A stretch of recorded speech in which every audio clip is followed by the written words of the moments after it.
এই যে আপনারা দেখতে পাচ্ছেন এটা একটি পদ্মের টিউবার, এই যে লিয়াংলি ভ্যারাইটি মাইক্রো।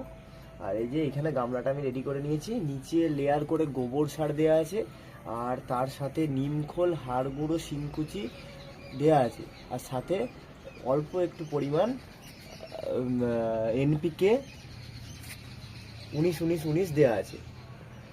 এরপর আমি মাটিটাকে দিয়ে নিচের লেয়ারটার সাথে উপরের লেয়ারেরকে একসাথে মেশাইনি, উপরের লেয়ারটায় শুধু জমির মাটি অর্থাৎ পাঁক মাটি, যে জমিতে ধান চাষ হয় সেই জমি থেকে তুলেছি, সেই মাটিটিকে ভালো করে মেখে দেখে নিয়েছি এর ভেতরে কোনো কাঁকড় কিছু আছে নাকি, মেখে ভালো করে সুন্দরভাবে এখানে রেখে দিয়েছি।